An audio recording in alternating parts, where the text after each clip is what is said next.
আজকে আমি বানাচ্ছি চর্বির পকোড়া। এই যে চর্বির পকোড়া, আজকে মাম বললো আমি একটু চর্বির পকোড়া খাবো, তার জন্য এই যে বানাচ্ছি। আমি এখানে পেঁয়াজ রসুন পেঁয়াজ কুচিয়ে নিয়েছি, আদা রসুন বেটে নিয়েছি, কাঁচা লঙ্কা বেটে নিয়েছি, আর এখানে দিয়েছি বেসন, একটু চালের গুঁড়ো যাতে বড়াটা মুচমুচে হয় ওই জন্য দিয়েছি। এটা হলো খাসির চর্বি দিয়ে, খাসির মাংস নিয়েছিল, ওর মধ্যে একটু বেশি চর্বি ছিল, ওই জন্যই চর্বিটা দিয়ে একটু ভেজে নিলাম। কারণ তরকারিতে বেশি চর্বি দিলে, এখন ঠান্ডা তো, শীতকাল, বেশি ঝোলটা জমে যাবে, ওই জন্য আমি একটু ভেজে দিচ্ছি মামকে। ওরও ইচ্ছেটা পূরণ হয়ে যাবে, আর আমারও বেশ যেই জিনিসটা নষ্ট হবে না, সবাই খেয়ে নিবে।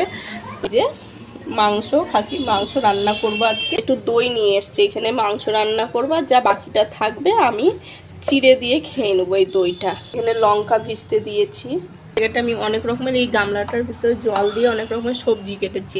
এখানে আছে বেগুন, গাজর, মূলো, আলু, সিম, পেঁপে, এই দিয়ে সুন্দর করে একটা তরকারি বানাবো। আর করবো মাংস রান্না। দেখি রান্নাটা করে নিই, তারপরে আবার দেখা হচ্ছে।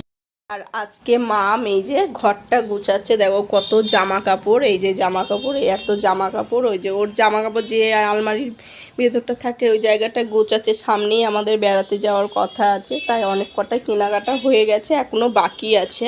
তো একবারে সব কেনাকাটা করে নিই, তারপরে সব তোমাদের সাথে শেয়ার করব। আর এখন মাম এগুলো গুছাচ্ছে, গুছিয়ে নেক।